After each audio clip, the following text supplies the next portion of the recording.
Jeff Rust is back. Welcome back, Mr. Rust. Hey, what's happening? How are you? Better today. Are Not you? feeling so great yesterday. What'd you have going on? Oh, the sniffles, stuffy nose, headache, body ache, coughing. Okay. Yeah, good stuff. So no like ejections from your body. No. Okay. No. Well, hey, good for you. Yeah. And that's why we have you on the other side of the glass. Good for you, man. It's good to have you back.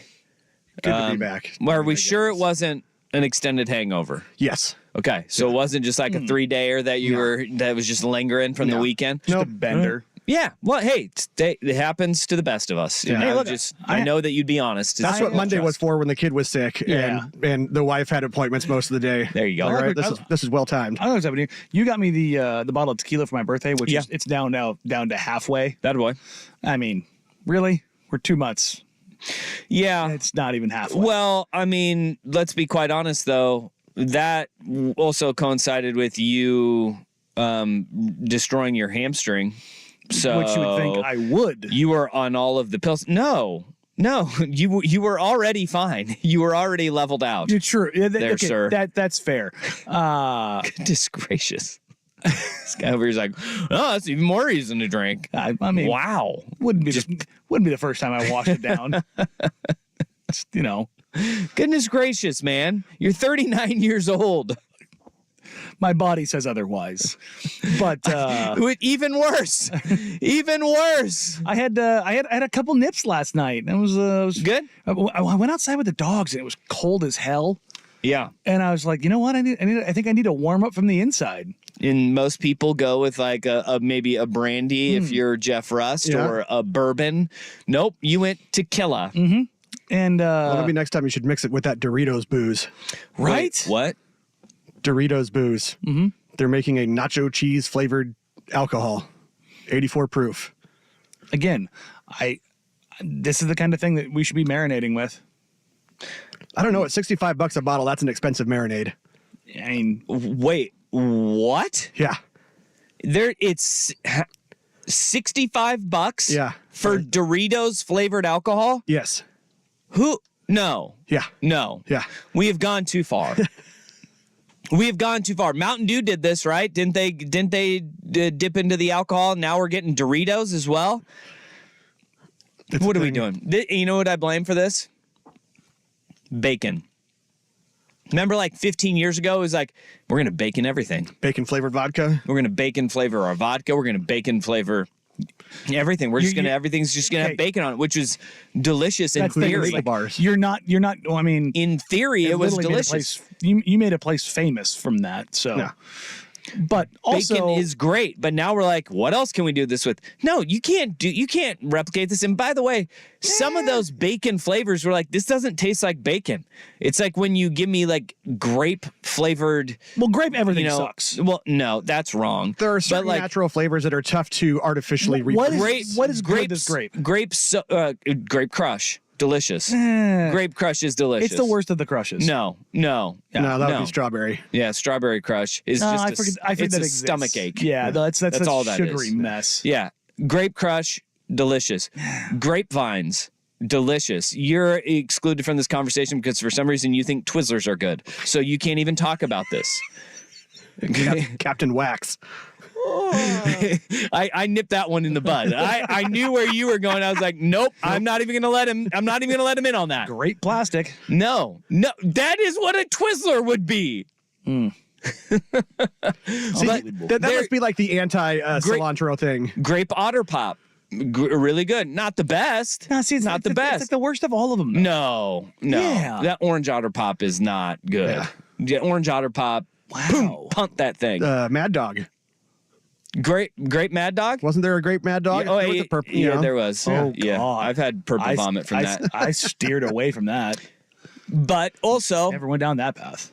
I mean, I'm not going to wait. You were saying things that taste good? Well, it's just bringing up grape things now. But Look, everybody let's knows not- Mad Dog back in the day. But grape, like Mad Dog is like the counterpoint to you want to find something that tastes bad. I'm going to say Mad Dog Orange Jubilee. If you like orange, not good. If you like fruit punch, not good. Whatever Banana blue Red. was. What was blue? I don't I don't know what blue it like was. Blue Hurricane? Not good. was None of it something was like that. good. But if we're looking for grape things that taste good, that's not one of them. Grape is the worst of the artificial flavors. It doesn't taste like a grape. Grape Kool-Aid, delicious. Nah, but again, it's the bottom of the barrel. No. Yes. No. What's worse than grape Kool-Aid of the Kool-Aids? Red is not Orange I Kool-Aid. I disagree. Orange you got your tropical punch, you got your cherry, Yeah. you got lime. I feel like the lime is lime very is- underrated. I would put grape over lime in that. Yeah. They don't make my favorite Gatorade anymore, which is citrus cooler, Michael Jordan's favorite flavor. They don't make it anymore? No, I can't find it. Really? Yeah, I can't find it. Oh, that was the other thing I needed to get. I was going to order some cactus coolers because you had never had one. Yeah, I still have not had one. I'm going to do it right now. All right, do that. But grape. What? How do we get on that? Where do we get? Oh, bacon flavored stuff. Yeah, bacon flavored stuff because we were talking about Doritos vodka. And if you're wondering, yes, I Googled the locator to find a bottle of this because I will buy a bottle for us to try. You will. Of the Doritos nacho cheese flavored booze. The CNN title to the article is Doritos thinks we want nacho cheese flavored booze. Which I think that's a really good one. That's a good headline right there. Oh, sure. Now CNN wants to take sides. Yeah. New York Post, Doritos rolls out $65 bottle of nacho flavored cheese flavored liquor that tastes like the real thing. No, it doesn't. I'm sure it doesn't. Doritos nacho cheese liquor sounds like a stunt, but it's actually good. That from the Washington Post. See? So I don't know. I think that's fake news. I think that's all fake news. I'm not in on this. Nope. I don't think you can do coward. it. Bacon, but because I had bacon flavored vodka, and I was like, this tastes like vodka that they like just drip some liquid smoke, that you use in grilling. Yep. It just tasted like vodka with like liquid smoke dipped into or dropped into it. It wasn't good. Yeah. I wasn't in on it. Yeah. We go all the way back to there are just some flavors that are not good, artificialized. That's right. And to Danny's point, though, if you're looking for something to taste like a grape flavored is not what you're looking for.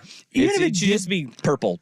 Even if it did taste like Purple a grape, flavored. like it's just grape is not good as itself as a flavor for other things, even like actual grape. And I love grapes. I'm a big fan of transfusions on the golf course.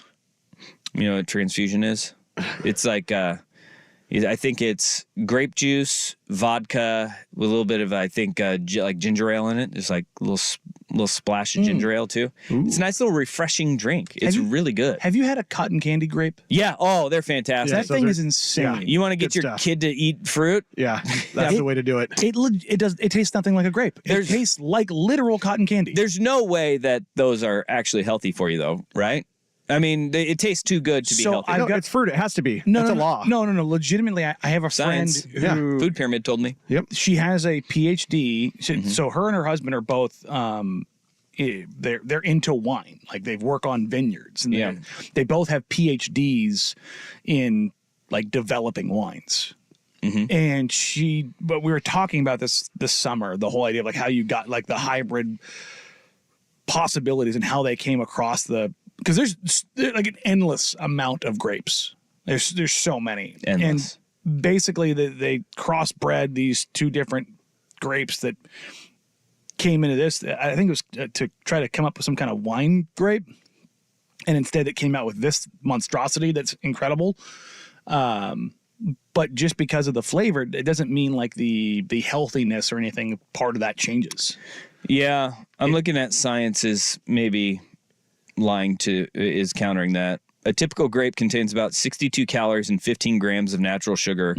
A cup of cotton candy grapes is approximately 100 calories and 28 grams of sugar. Yikes. Wait, a cup? A cup of grapes contains 62 calories of normal grapes and 15 grams of sugar. A cup of cotton candy grapes, 100 calories, 28 grams of sugar. Cotton candy grapes are also bigger. Almost twice as much. Yeah, but that doesn't change the volume. Like it's still a cup, right? So it's like you could have like 5 normal grapes and 3 cotton candy grapes, but if it fills up the cup, That's true. fills up the cup, you know? That's interesting. Yeah. Cotton candy grapes still delicious though. I'm not gonna lie. Incredible. Here's another source that says they're just as healthy as your normal grape. The sugar content's about 12% higher, but that still means they have less sugar than raisins. So screw you, raisins. So there you go. Yeah, screw you, raisins. Still healthier than raisins. And again, Crotch chop. we're talking about the difference of like 40 calories. Yeah. 40 calories in a cup. That's which is nothing. Take that for data. I will take that for data. I will take that for data. There you go. Cactus Cooler has been ordered. All right, cool, man. Cool. All right. Grape flavor is based off the Concord grape, like Welch's grape juice. That coming in on the Vancouver Ford text line, 503-864-6326. Is that? I like grape juice. I'll mess with some grape juice. I'm not going to, but here's the thing. To what you're saying, I'm never. I'm not going to go and be like, you know what I want a glass of? Grape juice Grape right juice. now. There's that sound again. Did anybody else hear that? No. Okay. Sounded like something was bubbling. I had a little gurgle going on over here. Oh, that was you? Yeah. We had one of those earlier in the week, and I was like, what is that noise? Wasn't it like at the same time? It was about the same time, yeah. It was that was your gurgle? Yeah. You okay? Yeah, I'm good. All right. Yeah. I just am making sure. I was just thinking about grape juice. Nobody's going that direction though. If you just want, I'm gonna go orange juice. I'll go apple juice. Hell, See, when I'm out like for pineapple breakfast, juice. I get apple juice. I don't do orange juice when Okay. I'm out like for breakfast. Speaking of sugary drinks, Oh, apple juice is And then also loaded. the white grape juice. I do enjoy the white grape juice. That is better. but I it do plays like the tricks white- out of my mind. Whenever Yeah. I drink it, I think I'm going to be drinking apple juice, and then it I'm hits like, you. why does this taste like grape? Whoa. yeah. I will go full bougie monster mango juice. Really? Oh yeah, if that's ever on the menu, if like out for breakfast and they've got mango juice, I am You're going mango. 100% in. All right. P1 Farhad says flavored booze is gross. If you disagree with me, meet me in the parking lot. I mean, I'm What, for some flavored booze? for some Or flavored booze. You want to fight? All right. I'm not a flavored booze guy by any means, Yeah. but you get a little bit weird. I might give it a shot. What are you going to put the Doritos nacho cheese flavored alcohol in? Because this is for Like a mixed Bloody drink. Mary, I would think. Bloody Mary? Yeah. Oh, we're taking shots. God, it's so bad. Shot. Move over, Fireball. I'm in. I mean, I would. I'm in. I would. That's the thing. Is that I mean, The curiosity factor. Yes. At the Yeah. at the I did. baseline. I just went, "Ugh," but yeah, I'm in. I'm in. I'll do it. I'll do it for sure. yes. Yeah. Yeah. But this is also going to lead to those weirdos that love just like ranch on everything. Like ranch, good dipping sauce. yeah. Good dipping sauce. People that just like are, I want ranch on everything. Yeah. You're weird. You're Yeah. weird. You're super weird. It's like they use ranch dressing as a personality trait. That's right.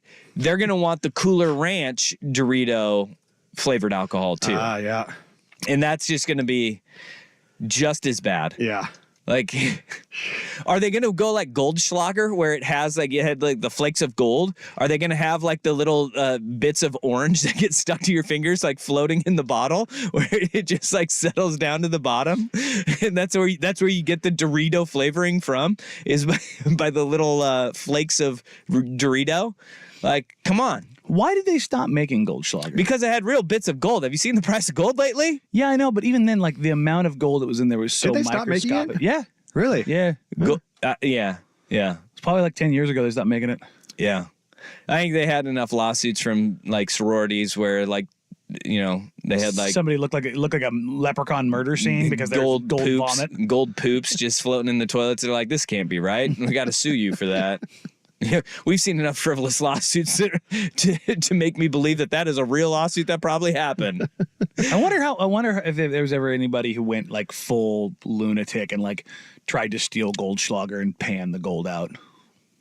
I'm sure there's probably at least one person that tried Right, that. just on sheer numbers alone. Yeah.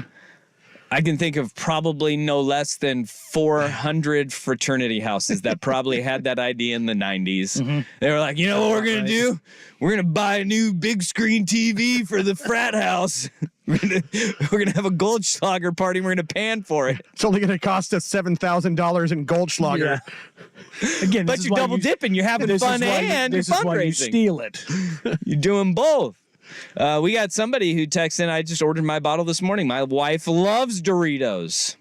I enjoy That guy's Doritos looking to too. I get don't want to lucky. drink them. Well, there you go. I feel like this is like moving closer and closer to Idiocracy. Yeah. Mountain Dew. Powerade or Gatorade is what plants crave. It's what plants crave. How about we just have water? God, that's a great rewatch, by the way. It is fantastic. All right. That's enough Dorito talk. We got some sports that we need to talk to. Transfusion. We got the Royal Oaks bartender here. A transfusion ginger ale with a splash of grape juice. I was wrong. It's ginger ale, vodka, splash of grapefruit juice. Not a splash of ginger ale. I mix those up. So You just don't taste good. what? You just don't taste good. It tastes delicious. It's quite a refreshing drink. It is. It's the perfect drink for when you're on the turn, or you have like that mid-morning round. Like I was really digging the ranch water when we were out there. ranch water is fantastic. Ranch water's Dude. good It's nice stuff. and, it's nice and refreshing. Yeah, really. Like, It is. It really is. And then it hits you a little bit later, and you're like, oh, I'm on the ranch. Like a ton of bricks, bud. Like a ton of bricks. All right, let's get this show on the road. We got a lot of NFL that we need to get to, college football as well, because big days ahead for the Oregon Ducks, based on the reports that are out there. But where we start, the habitual line stepper strikes again. Quite literally strikes again. Next on The Fan.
Great passer.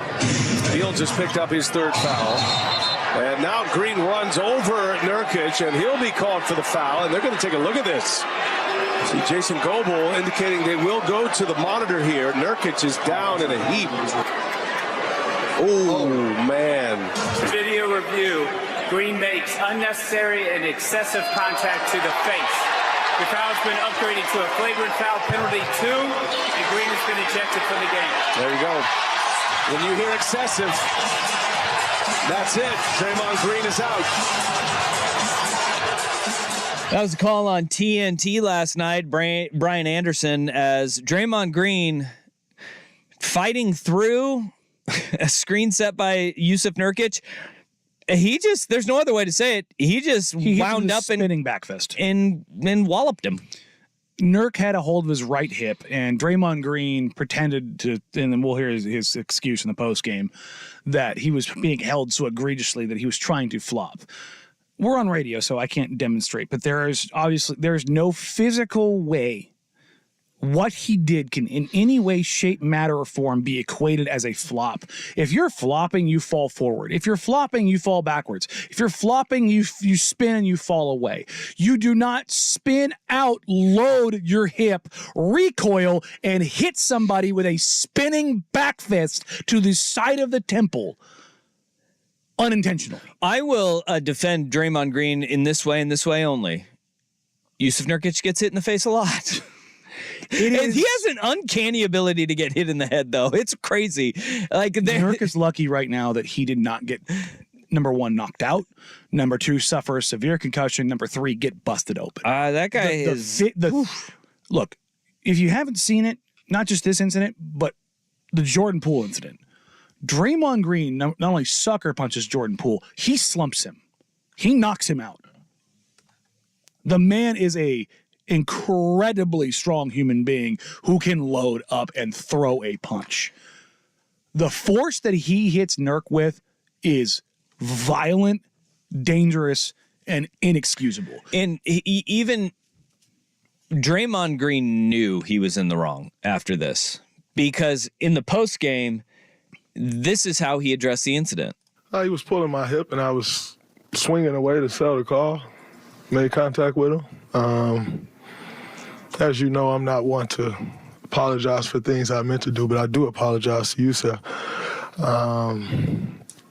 because I didn't intend to hit him. I sell calls with my arms. I don't fall or to sell a call. I'm not a flopper.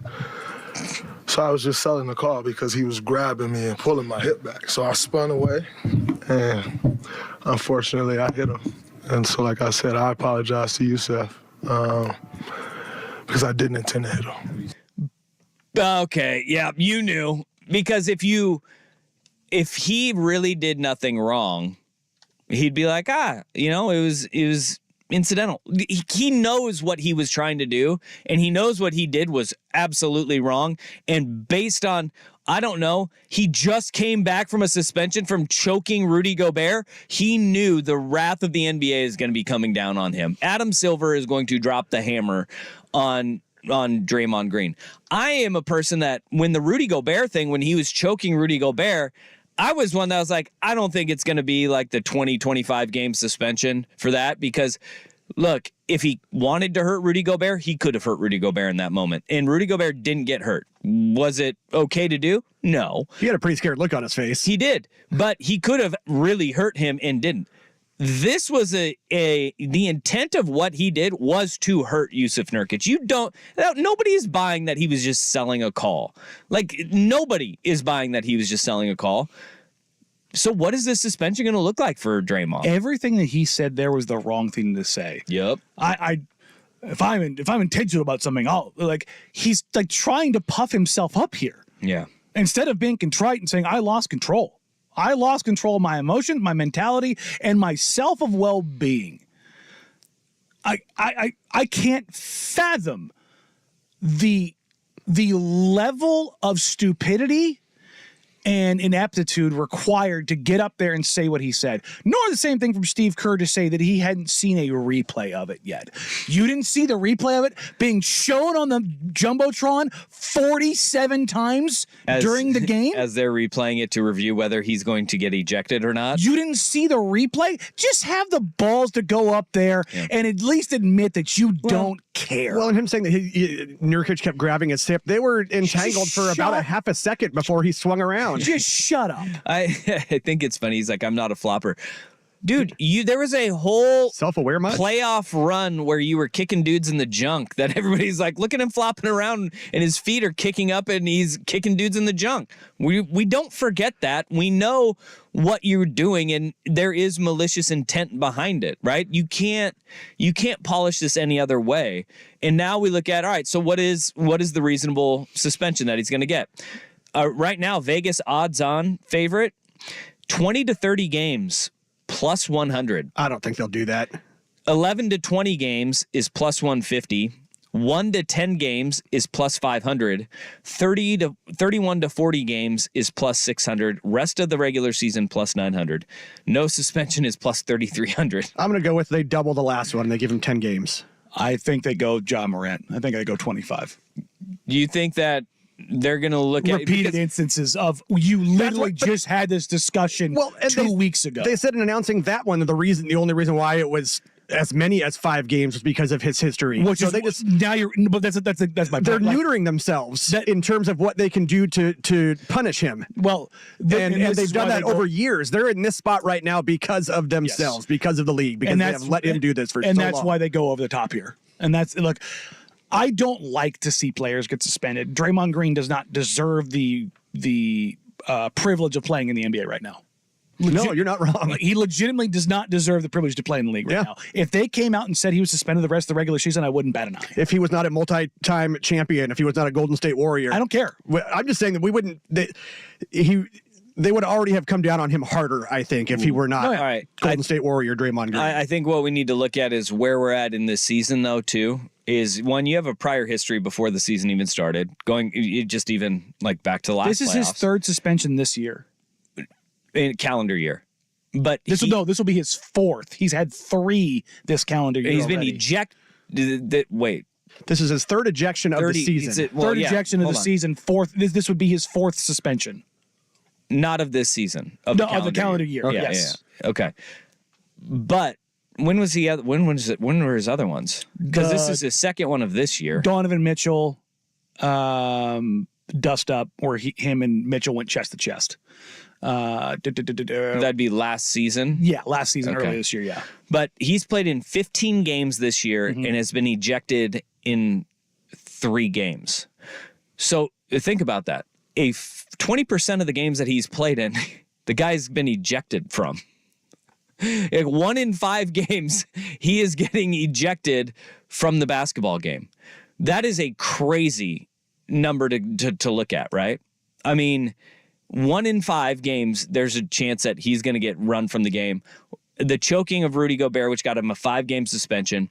This one, I do think I'm more with Danny on this, that I think the NBA says what we did before was too soft, and there's a correction. Now you have the repeat offender where you can come through and you can say, all right, man, like you're really going to have to sit and learn a lesson now. I think they might. I think we are at 20 to 25. I think they might come down even heavier, and the players union gets it down to 25. So you say they go 30 and they say, all right, we'll meet you at 25. Yeah. See, I still think they're still going to be soft and go with like 10 and be like, look, we doubled the last one. Yeah, I could see that happening, but Ja went from what, 8 with 6 games served, 5 games served, to 25. It's tough to equate like this sort of physical activity though with weapons problems, legal issues, taking guns across state lines. Yes, but he also wasn't assaulting children to, suspensions during the game. Yeah, but Draymond also wasn't suspended for knocking another coworker out. Yeah, that we have video of. That is true. Did they sit him? Was it the Warriors that sat him? Yeah, the Warriors sat him though, so that wasn't league issued. So that also, and if that had happened during it's a little game, bit different. If that had happened during a game, that's a season-long suspension. Yeah. man. I love Nurk where he said, I'm glad he didn't choke me. Yeah. Also, that guy needs help. Or that brother needs help. That brother needs help. Yeah. And the other rings true, though. And the reason why I think Draymond phrased things, I apologize to Yusuf, because he got a phone call from his agent. Because guess who his agent is? Nurk's agent? Nurk's agent, Rich Paul. Well, look at that. What a small world. Mm-hmm. You know, there was another ejection last night, and it kind of falls into that. It might world. even be more insane. Yeah. But this one is more cheeky and fun. Sure. This one is. It's the shenanigans of ejections. Draymond Green may be sitting for a while. And just a quick reminder, the Portland Trailblazers own the Golden State Warriors 2024 draft pick. Oh. Also of note, Klay Thompson, Andrew Wiggins. Both were sat down the stretch. And Kayvon Looney all sat down the closing minutes of that game for the Warriors. Steve Kerr saying, they haven't proven that they can close games for us right now. No, and Klay Thompson came out and said, he was irritated, but he said, I've been playing like crap. Well, yeah, there's nothing he can say that can. No, Klay has been absolutely atrocious. If he wasn't Klay Thompson, he wouldn't be playing. Yeah, like not a little bit at all. He's been awful. Oh man, let's get to our other ejection of the day because it was a lot more fun. And on all nights to do this, on all nights to be a sensitive referee, this is probably not the one. Here's Rust with SportsCenter. Now, from the Spirit Mountain Casino Sports Desk, a SportsCenter update on 1080 The Fan. It's indoor golf season. Check out X Golf in Vancouver or Tualatin, the home of indoor golf, online at xgolfpnw.com. First on The Fan, on 3 Sports, Pete Nakos reporting UCLA transfer quarterback Dante Moore will visit Oregon this week, arriving in Eugene on Thursday. Oklahoma transfer quarterback Dylan Gabriel also recently committed to the Ducks, and Oregon transfer wide receiver Ashton Cozart has committed to SMU. In the NFL, Patriots owner Robert Kraft reportedly made the decision to fire, after Week 10's loss to the Colts in Germany, to part ways with head coach Bill Belichick after the season. This according to NBC Sports' Tom Curran. When asked today about his job status, Belichick would only answer, quote, I'm getting ready for Kansas City. The Ravens have signed quarterback Malik Cunningham and placed receiver Devin Duvernay on injured reserve. Jets quarterback Zach Wilson and Giants quarterback Tommy DeVito have been named AFC and NFC Offensive Players of the Week. ESPN's Adam Schefter reporting NFL owners will vote at league meetings today in Dallas to award Super Bowl 61 in 2027 to Los Angeles. And the league announced today Brazil will host the first NFL game ever played in South America at Sao Paulo's Corinthians Arena. On the hard court, Trailblazers off tonight before hosting the Jazz tomorrow night. That starts a stretch of 8 of their next 9 games at home. They currently sit at 6-16. That is tied for the 4th worst record in the league. More sports scores and stories in 30 minutes. I'm Jeff Rust, the Spirit Mountain Casino Sports Desk. Watch and wager on pro and college football from across the country at Spirit Mountain Casino. Learn more at spiritmountain.com. Live, local, and free. No subscription required. Portland's sports leader is 1080 The Fan.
he talks a lot, and he gets away with, and this has been a gripe, in the 2 playoff series that the Blazers have had with him.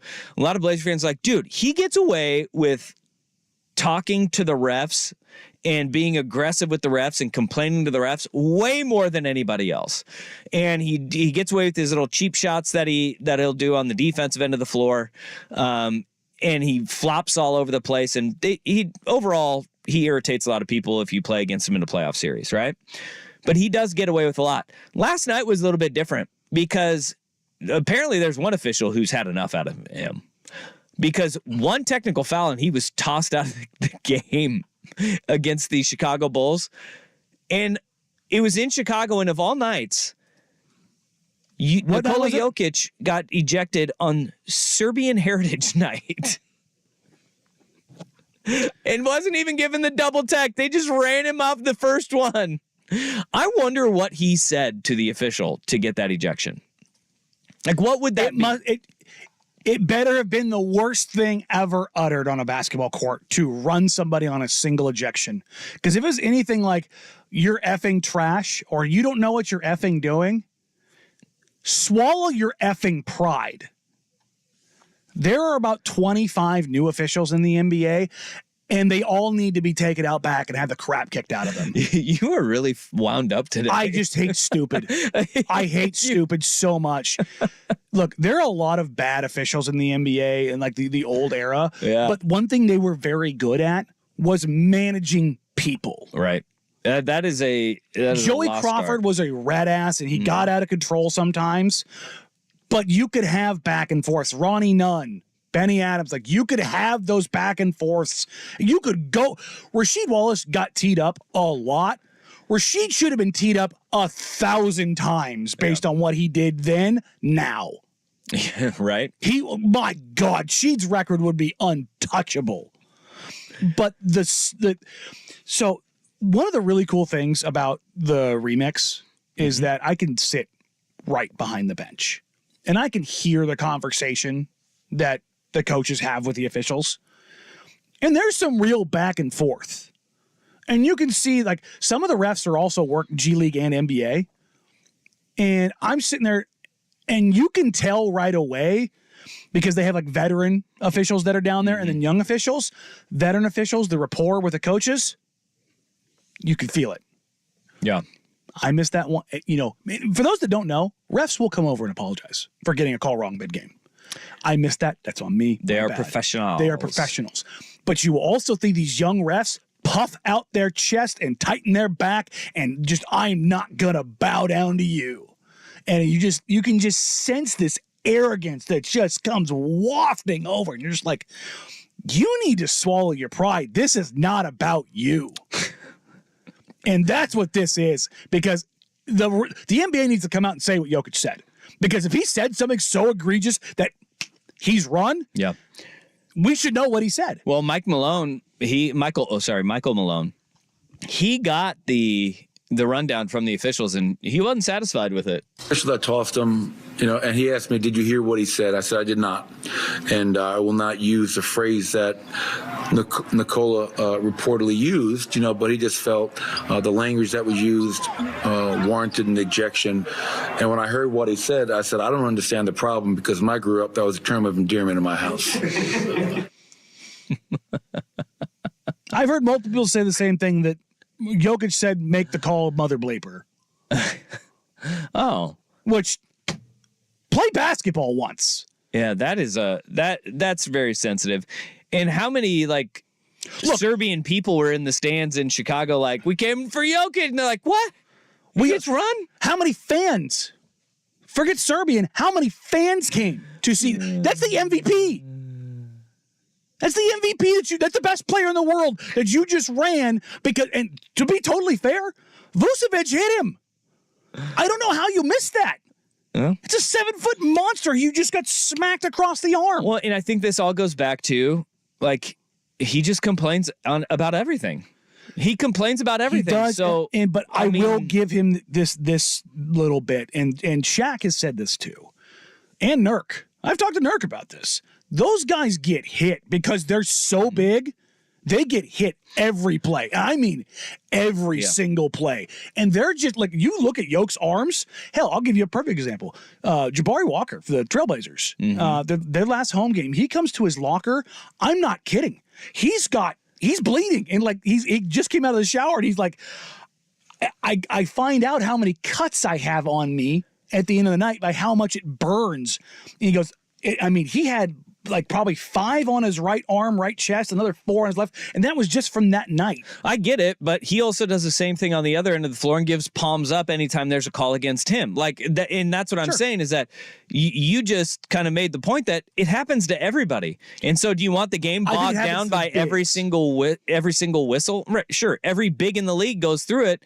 So, do you want every single whistle to bog down a game? And that's kind of where I think a lot of the officials are like, dude, we get it. Like, you are going to call for something every time down the floor, and every time we call you for a whistle for doing the exact same thing, it's gonna go Tim Duncan palms up. You throw your hands up and you're like, what? How could I have ever done that? Right? I swear to God, he stole that directly. Like every last bit of it was the Tim Duncan big-eyed palms up. Ooh. Like, huh? But I in that instance, because you know that as an official, those two guys are beating the hell out of each other. For record, he was going against Nikola Vucevic, who is a very large man himself. You know that, so you just at the next stoppage, look, Joker, cool. Yep. Don't eject him. Don't eject. You didn't even need to tee him up. It's the heat of the freaking game. Go deal with it. All right, we got the play that took over the NFL. We have the breakdown straight from the horse's mouth next. Danny Dusty on the Fan.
instead of offense.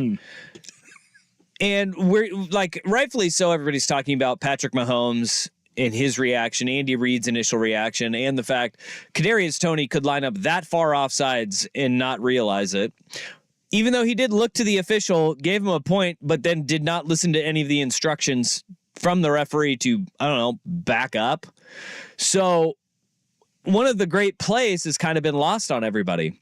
Well, on his podcast that he does with his brother, Jason, also a very successful football player. Decent. Travis Kelce on New Heights, he broke down the lateral play because what a ballsy play that was from Travis Kelce. And he lets us in on the one thing that I was wondering at the very end of this thing. Dude, it was such a bang, bang. Like, I caught it, turned upfield, saw the single high safety coming down, knew I had broke the contain angle of the guy chasing me. When I made the safety that was coming down to try and tackle, when I broke his angle, I knew it was 2-on-1. He's the only guy on that side of the field. I know KT was over there from the route he ran, saw him out of the corner of my eye in a lateral position, in a position where I knew if I could get him the ball, I knew he had space to score a touchdown. What did Andy say when you got to the sideline? I didn't talk to Coach Reid. You didn't talk to him? Dude, in retrospect, could you imagine if that didn't work? If that got tipped? No. Yeah, I could see Coach Reid just in my head. Come here. That is not something you see every day. Insane creativity. I went up to KT today, man, and I told him, I was like, man, we had that place rocking. I was like, hey, man, we're just going to have to do it again, big dog. Could you imagine it, like, first, the processing of all of that? Like, he just guided us through, like, what was going through his head. The Travis Kelce football supercomputer. It took about 15 seconds for him to describe what was going on in his head.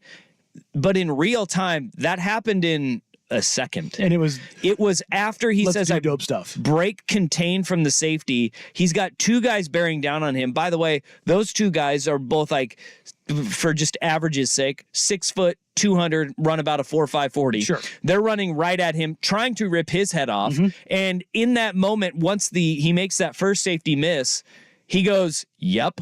And then winds up and throws the ball. The processing of that, like, when people think about, like, what goes through a football player's mind over the course of a game, like, there will be fans that'll be like, oh, that guy's an idiot. In the NFL, every receiver, when you run a route, you are going through processing just like that, where the corner is, where the safety is, how the backers are dropping. Even the guys that we consider the dum-dums, they have to have that level of processing, because that is the difference between being a star in the league and being run out of the league. Everybody's a freak. Is big, strong, and fast. Yeah. But the ability to process mentally, that is the biggest separator of anybody. And that's, like, think about that. That's Travis Kelce when he's got three guys that he's looking at. Think of what a quarterback goes through on any given play. Think about what a quarterback is processing as he's dropping back and guys are moving all over the field, and you have got to figure out where you're going to go with the ball in 2 seconds. It's mind-blowing what they do. And then the other part of that is Andy Reid aspect of it. Like, he avoided Andy Reid like the plague because he did not want to hear what his coach was about to tell him about doing something really cool that was very stupid.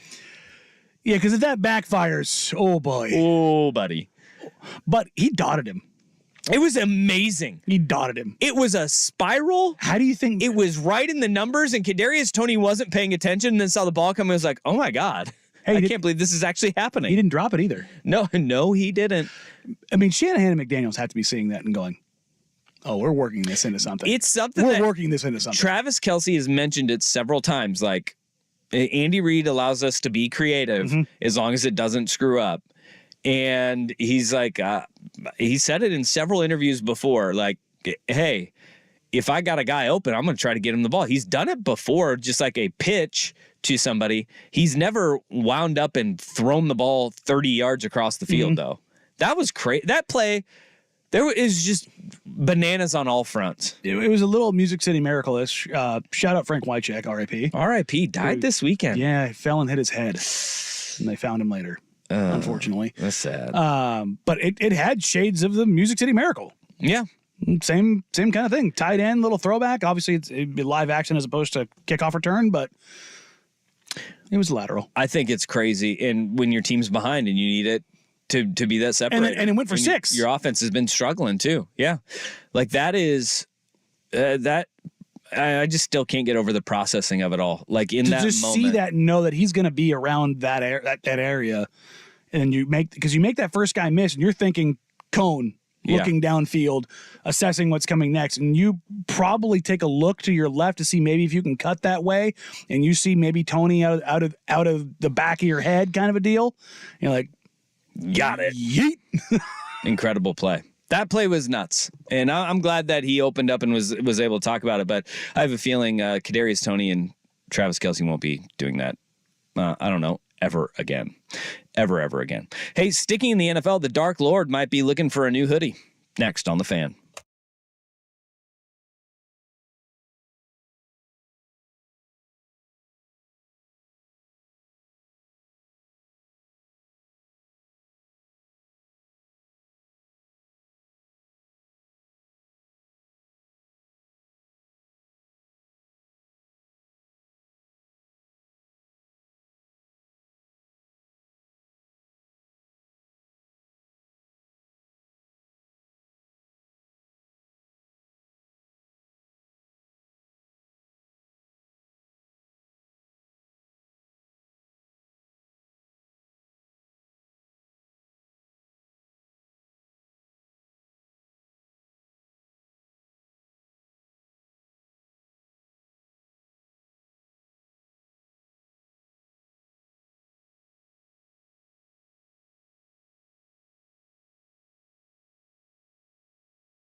1080 AM The Fan. Watch, like, subscribe. Indeed. Do all of those things in how you can take in The Fan. Thank you for being a part of our day and letting us be a part of yours. Hour number 2, we start with a report from Tom Curran of NBC Sports Boston. Boston. And he was quite the bombshell he dropped about the future of one of, if not the greatest coaches in NFL history, Bill Belichick and the New England Patriots. When they came out of Germany, conversations I had that week made it very clear that a decision was made and they were going to play out the string, and at the end of the year there would be a parting of the ways for a variety of reasons. I think, and I wasn't told this specifically, but the main one being, you don't fire Bill Belichick during the season. It's just not going to happen. Additionally, though, he's an asset. He's under contract for another year, which we reported after ESPN or NFL Media reported there was a long-term extension in place that would keep Bill locked up long-term. It's only through next year. So that would not be an impediment to them changing course. And it had gone too far. The Germany game, the Commanders game, the Saints game. All huge marquee games, and then there was a Chargers game after that. Just because they won last week in Pittsburgh in prime time, I don't think it quells anything. Ooh, well, my, oh, my, oh, my. Bill Belichick could be forced out by Robert Kraft and the New England Patriots. How many games away is he from breaking the record? Oh, the Don Shula all-time wins record. I don't know. I think he's within 10. Yeah, that's what I thought. Yeah, I think it is. I think he's within 10. But no, he's. I think he's still at 18. Oh wow, is what it says here. Okay. Yeah, he has 328. Bill Belichick has 301 wins. So he's about 10 away from George Halas even. It's kind of insane thinking about the run that they had and the additional games played in the regular season over those other coaches, and he still hasn't caught them. No. And it's like those guys just ran roughshod, though. I mean, and for how long they coached. Don Shula coached from 1963 to 1995. This list has Belichick at 332. He has 330. Well, that's playoff wins. Is that playoff too? He has 31 playoff wins. Oh, you're right. I'm sorry. He has 31 playoff wins, which is the most all time. But you think of it, 1963 to 1995 is how long Don Shula coached. You know, like he was a head coach for 32 seasons in the NFL. Belichick. Well, and I wonder how many of those seasons were 16-game seasons. Yeah, that's what I was saying. Like the longer seasons. Belichick has gone 23 in New England, and then he had 4 seasons prior in the Browns. So he's at 27 years. So if you look at like total games coached, he's still way behind. Yeah, he is. Well, it's not as far behind because of the games added. Because Shula's record was 328 and 156. 328, 156 and 6. Belichick is 301, 160 and 0. So he's about a season behind. But Belichick has got. I mean, we're crazy if we're not thinking that Bill Belichick wants that record. And obviously he would want to do it in New England. Yeah. But the way that this year has gone. The way that this year's gone has just been an abject failure on all fronts. Yes. Their offensive line has been horrible. Their quarterback play has been horrible. Their wide receivers have been horrible. Like their offense is bottom feeder in almost every single sense. Nowhere he goes is he getting GM privileges again if he does leave and goes to coach again. No, but they've had coaching turnover. I think what's coming to a head this year, think about how early that was. That was a month and a half ago when they went to Germany. You're thinking of everything that has kind of gone wrong. It stems back to last year when he brought in Matt Patricia and Joe Judge to run his offense.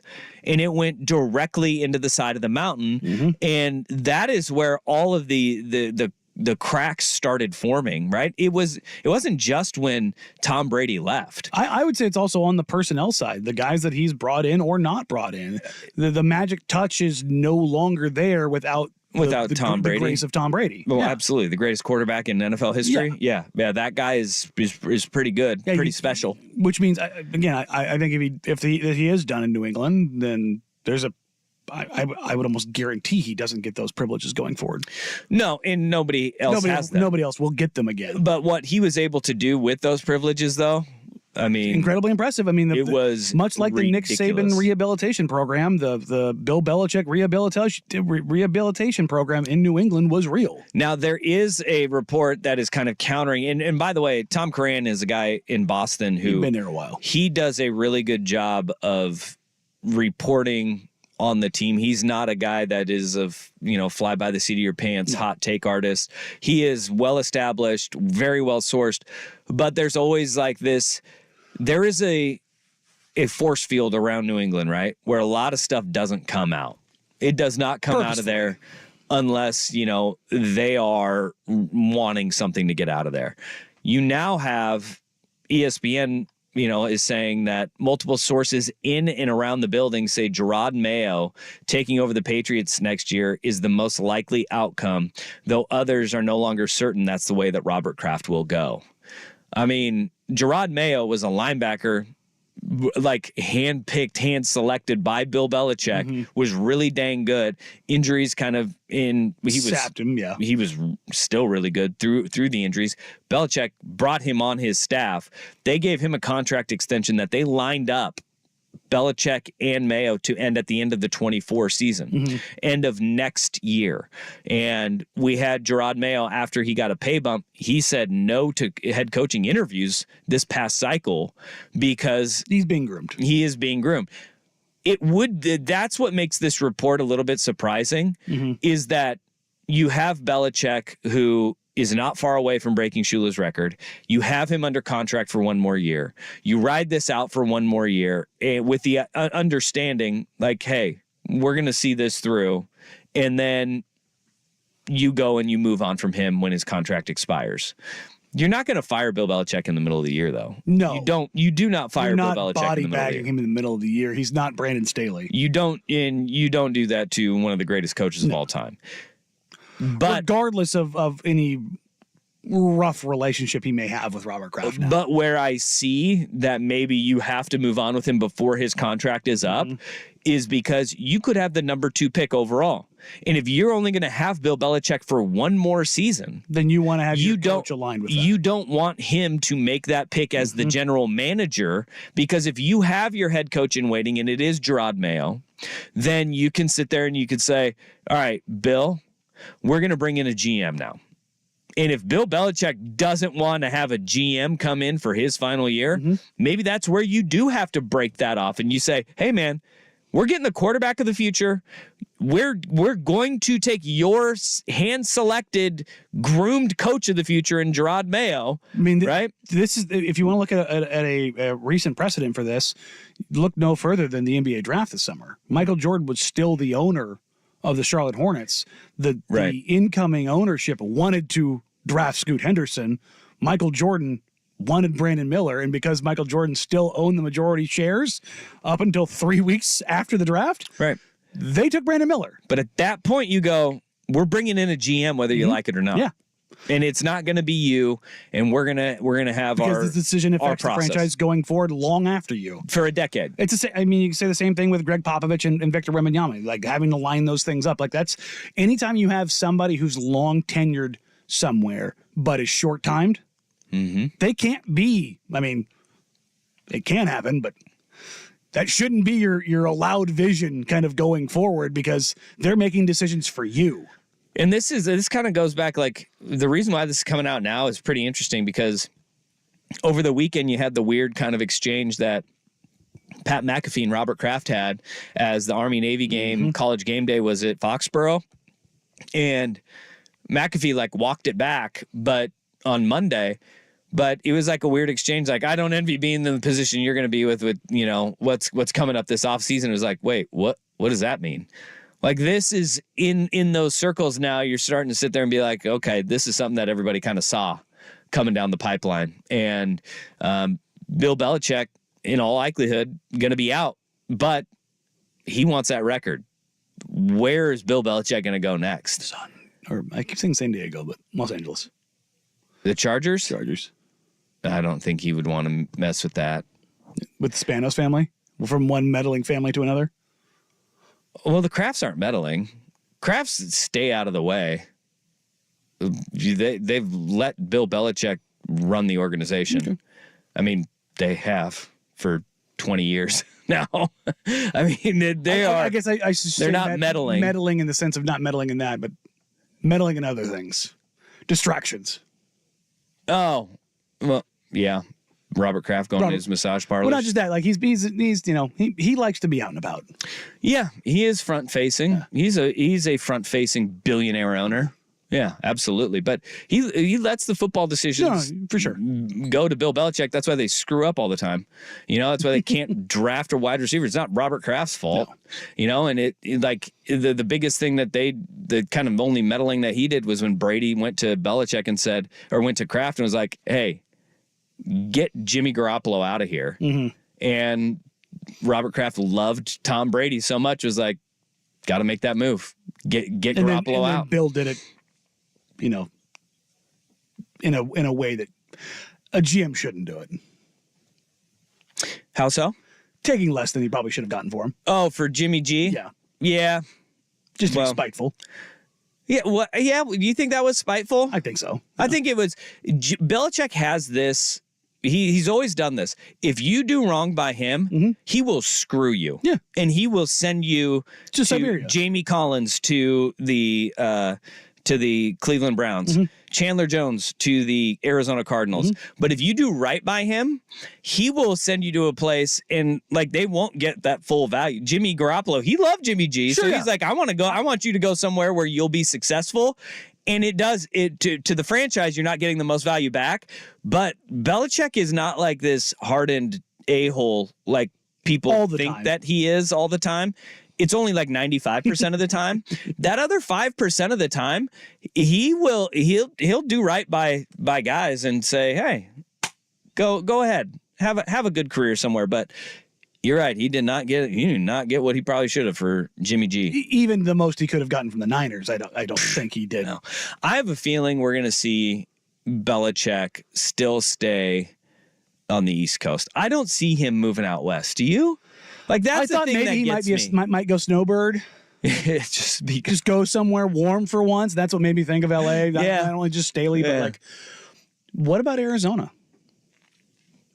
Because they're going to reset with a new quarterback. What about Chicago? I don't think. Well, they're not going to reset with another head coach. I don't think he'll want anything to do with the Spanos or the Bidwell family. It's fair. And they just brought in Chicago. They just brought in Jonathan Gannon. That's true. In Arizona, they do have faith in him.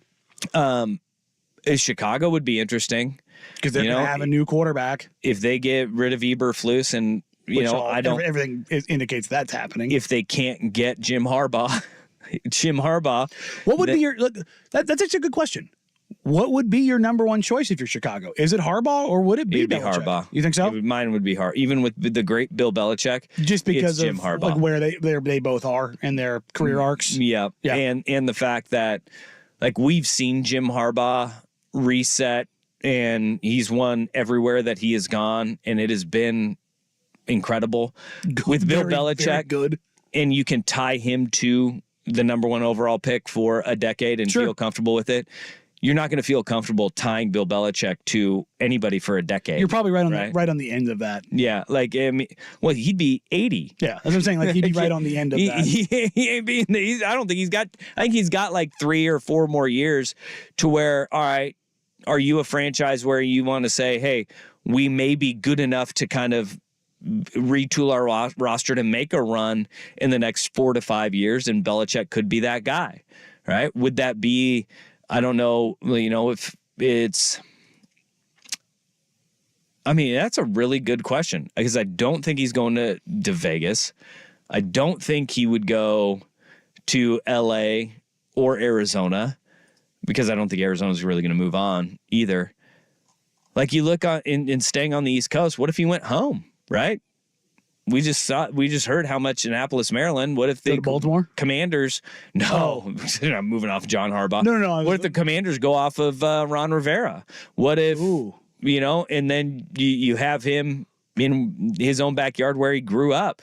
What if you have him for 4 to 5 years in Green Bay? If they're done with LaFleur, even though I don't think they're going to be done with LaFleur, I don't think so either. and I don't think Belichick really works there. Cleveland. What if they're done with Stefanski and he goes back to Cleveland where he started his head Doesn't coaching? he hate that franchise? Yeah, he though? does. Yeah. He does. What about the Colts? Well, they just got Shane Steichen last year. Yes, Yeah, but that's the interesting question. I'm looking at that division, the AFC East, NFC East, and we never know what's going to open up and where it's going to open up at. But somebody lays just a big old golden turd in the playoffs, and the way things have been going the last few years, what about Carolina? God, he would murder.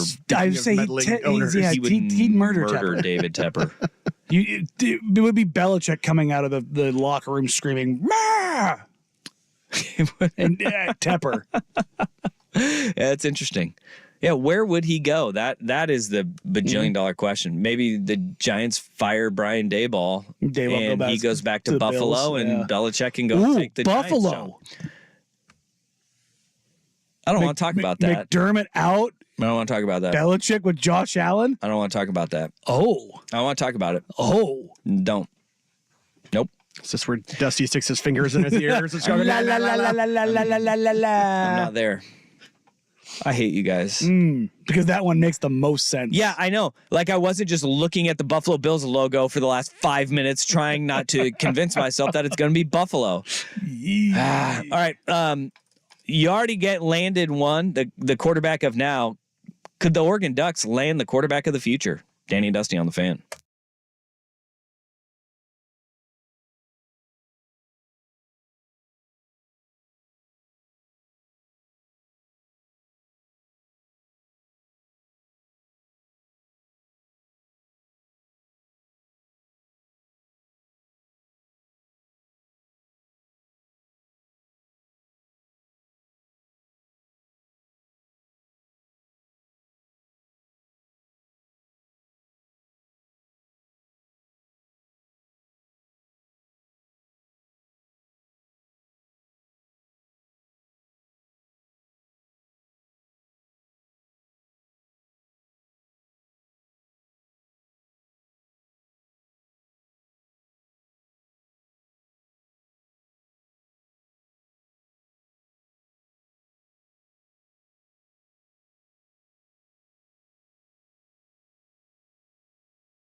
And I'm not a huge hired gun. You're not a mercenary quarterback. guy. Yeah, I like the develop your guys or have him for more than a year if you can grab him and hold on to him. I love Bo Nix. Like Bo Nix was the 1 year rental, but it was coordinator was new, head coach was new. You were trying to institute a culture and a system, and you brought in a guy who knew that system, and I understood that. It is that slippery slope though when you go hired gun to hired gun and it's a 1 year rental every single year, and it's like, oh boy, like I'm not a huge fan of that. Dillon Gabriel, though, as I've read up on him, you need to find a quarterback for your future. You've got to do it. But what Dillon Gabriel did is you're kind of reading how he kind of ingrained himself in Oklahoma, and the understanding that he had with the staff after heading into this past season. It's like, okay, I like it because one, he's super talented. Two, I mean, when healthy, the guy's a Heisman candidate. Yeah. And he's a guy that, think about the people that he's played for. He played for Josh Heupel, Gus Malzahn, Jeff Lebby. Those three guys offensively, it doesn't get much smarter than the three coaches that he's played for. But by all accounts, and the reporting out of Oklahoma was they were like, yeah, he's entering the portal after this year because he went into the 2023 season with the understanding of his coaching staff that I will be here to be your starting quarterback and I will groom my successor. I will make sure that I bring the young guy along, and Which is insane. I'm not going to be the selfish guy that says, hey, I'm the guy, you just follow me, right? And you can learn what you want to learn, but to be totally fair, is 99% of quarterbacks. And it's totally understandable because if you're looking to get to the NFL, money's on the line. Yeah, these are the things that are important to you as your personal successes. Well, he went in with the understanding that, no, I'm going to help the younger quarterbacks along so they can be in a better place when I leave. So they knew he was either going to enter the portal or go to the NFL after this season. He ended up entering the portal, and they kind of, tip their hat, wish him success, and boom, on you go. That's the kind of guy that you want to bring in for if you're the hired gun. If you're the one and done guy, that's the guy you want to bring in. No doubt about it. I think you could probably put Sam Hartman in that same category last year. Yeah. Everybody kind of knew the deal. Yeah. And it's about the future. No. Now it turns to, all right, Oregon, you better hit on the young quarterback that you have in there. Luke Moga, who's the 4-star recruit that they have kind of lined up in waiting in the wings in this recruiting class. Will it be him? Well, now we're finding out the reports are that you have got Dante Moore from UCLA. Who, remember, was going to be a Duck. He was committed to Oregon. Until UCLA said, we've got a bag. And we've got playing time right away. He's going to be on campus tomorrow. For his visit to Oregon. Kind of tells you, look, I am not trying to throw Luke Moga under any buses, but I think the Ducks are looking at this like, well, we can get a guy who we think is even more talented, and this is what you should do if you're that kind of program. You're into talent acquisition. Yes. And look, there is as a program, you take strides, right? Where you build from, hey, we just want to get anybody in. It's like, hey, we got playing time for you. Come and play. Well, then you get to a point where you have recruited and you've stacked classes and you start going, you come here to compete. You don't come here just to play. You come here to compete for that job. And especially we'll be talking about this later in the show with the ruling that came down against the NCAA. There's going to be a lot more shifting and moving of guys around because of the NCAA's slap in the face they got from a judge on their transfer policy. But you could have, is Dante Moore a guy who, did he go to UCLA, get thrown to the wolves and say, oh boy, I wasn't ready for that? That was tough because remember, he did get benched. Was there a realization that, okay, I got some learning to do? The good news is that you have a guy in Dante Moore who could step in and he could be a guy that redshirts for you next year. And if Dillon Gabriel is that guy, if he's willing to do something like sit and wait his turn and bide his time for a year, learn the system, master the offense, and then he'll have 3 years to play, 25, 26, and 27 because he Or- didn't use a redshirt year. Or Go if to he the NFL. if he pops in 1 year, In 1 year, you pop and you go to the league. he goes to the league because Which he is- played is- this year, redshirt next year, go to the league. That would be a risk that Oregon's taking as opposed to Mogo, who would be on campus for at least 3 years. Potentially. I'm surprised That that Dante Moore is willing to come in for that visit, because Oregon could be in a situation where you went from not having that quarterback for next year to having 2 of the top 5 quarterbacks in the portal this year. Mm-hmm. And one of them has 3 years to play for you. That is very surprising to me. And now we're coming into closing time to where next week we got the early signing period. Mm-hmm. December 20th is when it opens, right? I think so. Yeah. But Oregon, with questions abound, you have one for next year. Mm-hmm. Now you really got to focus on that future. And if Dante Moore he showed flashes, man. Yeah. But he is also a true freshman starting the Pac-12, which, look, man, starting a true freshman in any of the Power 5 conferences, when we saw it with Bo. Roll them dice. It's tough. Yep. USC went through it with, 3 straight years, and all of them ended up being quarterbacks elsewhere. Yeah. Man. That's actually interesting. Thinking about that. True freshman starting quarterbacks. Dante Moore, transfer. Bo Nix, transfer. All 3 USC kids with Dart, Daniel, and the first one. Oh, God. What was his name? Totally blanking. Jackson Dart. No, I said Dart. Oh, Dart, Daniel, and Slovis? Thank you, Keaton. Yeah, Keaton Slovis.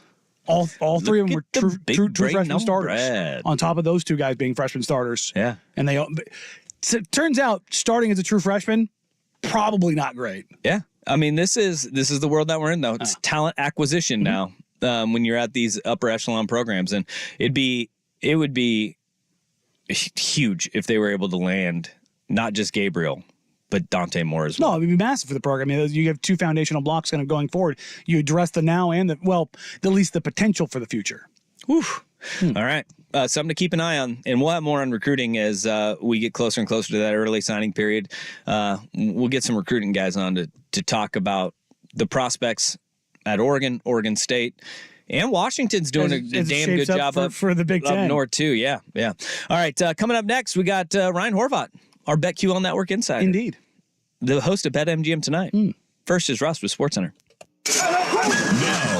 Now, from the Spirit Mountain Casino Sports Desk, a SportsCenter update on 1080 The Fan.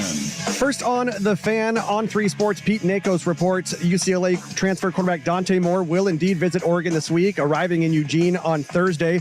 Oklahoma transferred quarterback Dylan Gabriel recently did commit to the Ducks, and now Oregon transfer receiver Ashton Cozart has committed to SMU. Washington State transfer Cam Ward will reportedly take an official visit to Florida State. The Seminoles are also set to host Oregon State transfer DJ Uiagalelei. Rutgers and head coach Greg Schiano have agreed to an extension that will keep him in Piscataway through 2030. His compensation will increase to $6.25 million in 2024. Patriots owner Robert Kraft reportedly made the decision after Week 10's loss to the Colts in Frankfurt, Germany, to part ways with head coach Bill Belichick after the season. This according to NBC Sports' Tom Curran. The Ravens have signed quarterback Malik Cunningham and placed receiver Devin Duvernay on injured reserve. Jets quarterback Zach Wilson and Giants quarterback Tommy DeVito have been named AFC and NFC Offensive Players of the Week. On the hard court, the Trailblazers off tonight before hosting the Jazz tomorrow night, starting a stretch of 8 of their next 9 games at home. Excuse me. At 6-16, Portland currently tied for the 4th worst record in the league. And free agent forward center Taj Gibson signing a 1-year deal with the Knicks as Mitchell Robinson is sidelined with an injury. Gibson has previously played for Tom Thibodeau in Chicago, Minnesota, and also New York. More sports scores and stories in 30 minutes. I'm Jeff Russ at the Spirit Mountain Casino Sports Desk. Watch and wager on pro and college football from across the country at Spirit Mountain Casino. Learn more at spiritmountain.com. If you can't find the humor in today's NBA, you're doing it wrong. Heat Check with Trista Crick on the Odyssey app or wherever you get your podcasts.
I do know that there are some odds for like the rest of the season. I don't know about all that, but they do have to set an example here because it's the same story. I feel like, a couple times every season, and it gets a little bit out of control, a little bit more out of control every time too at these things. All right, to the NFL playoffs. We were talking about this yesterday. The back end of the NFL playoffs, especially in the NFC side, you're looking at backup quarterbacks. You're looking at sketchy quarterback play on some of those ends. As we're coming to the final stretch, the final quarter of the season where you got the final 4 games, which teams are you liking? Because you can get some good value on future odds for teams to make the playoffs or miss the playoffs right now. Are you eyeing any of those teams in this final month of the season? Yeah, I know, Mike, a couple people are buying in on the Broncos. I'm not really there yet. I actually think this is a terrible matchup for Denver coming up this weekend. I actually like Detroit as 5 or 4 point favorites wherever they're at right now because Jared Goff goes back home in the Dome. I think they'll be able to get the run game going, and then it'll be interesting to see what happens the rest of the way. They look like a mess, and Sean Payton has been playing pretty good football. Russ Wilson has been really good this season, actually, and has really taken care of the football. And they got the run game going, and the defense has actually kind of shown up since they let the Dolphins hang 70 on them a couple weeks back. But the team I really like in the NFC is Dallas, and I talked about this on the show last night. Right now, you're getting 4-1 odds. They're plus 400 to win the NFC. And sure, you got to beat San Francisco, which is scary. They look like a complete team, especially when they add Chase Young, because the only issue they really had was their secondary. You could hit them with the explosive passes. But now with that pass rush, quarterbacks don't really have time in the pocket. I love the offense. But Dallas, defensively they're solid, and they're a top 5 offense right now. Dak's playing like an MVP. Philadelphia, they're just not the same team. And then I don't know who else to buy in on in the NFC. So I think, at worst, we get an NFC championship game, whereas Dallas against San Francisco, those games have been close in the playoffs the last 2 years. Kellen Moore's just made some crazy decisions at the end of those games.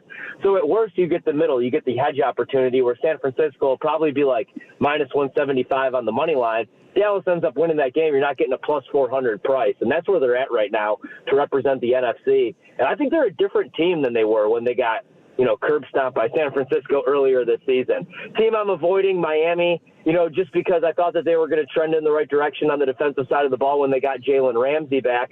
But then they lose one of their best pass rushers for the season. And you saw it the other night. They just can't close games. And then in the AFC, guys, I really like Baltimore. The Chiefs still are trying to figure out who their number 1 wide receiver is. Maybe the Bills go on a little bit of a run. You're getting crazy prices with the Bills compared to where they were the last 2 seasons, 8-1, 9-1 prices with Buffalo. My problem with them is they don't really have a pass rush. Baltimore is like the perfect team. The first 3 quarters, they're number 1 in point differential. Problem is, in the fourth quarter, they're outside the top 20. They have to figure out how to close teams out. And I think that they could win it all. Lamar's playing like an MVP. Defense is good. And I like what they're doing on the offensive side of the ball with Todd Monken calling plays. So San Francisco, Dallas, and the NFC are the teams I like. Baltimore and the AFC. I thought Green Bay may be like a sneaky playoff team, but then they lose to Tommy DeVito and the Giants. So now I'm looking more towards Minnesota. Minnesota won ugly the other day, but it was a 3-0 game. And now they benched Josh Dobbs. But out of nowhere, last year they had one of the worst pass defenses in the league. Now they're top 10. So maybe that's a team to look at in the NFC. I don't think they could win it all, but maybe they could at least sneak into the playoffs. And you're getting pretty good prices there with Minnesota. All right, Horvat, we're up against it, so we got to let you go, man. But we appreciate having you on. And we'll fix the phones. We'll fix the phones. The demon in the machine. Hey, have a good weekend, guys. Appreciate it. Thanks, you too, Horvat. That was the host of BetMGM Tonight, the Odyssey Sports Betting Insider, Ryan Horvat. Insider calls are presented by BetMGM. Go check out all the latest lines today on the BetMGM app. And now, time for the worst day on the web when we get back. And God bless dumb criminals and the internet because they never cease to amaze. Undefeated. Danny Dusty, Teddy the Fan.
Worst Day on the Web. With Danny and Dusty on Odyssey and 1080 The Fan. That sucks. I love dumb criminals. They're one of my favorites. How many smart ones are there out there? There are. Yeah, Look, we've talked about this. The ones that don't get caught. Yeah, I mean, more than half of murders go unsolved in this country. And we have That's a wild stat. We have a better closing rate than basically all of the world. We haven't figured that out a little bit better.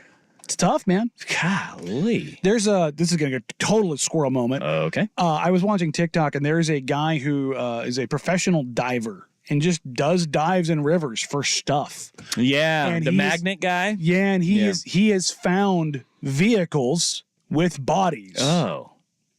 Yeah. Oh my gosh. And not like this person went missing, like they were murdered, put in a car and pushed into a pond or a lake or a river.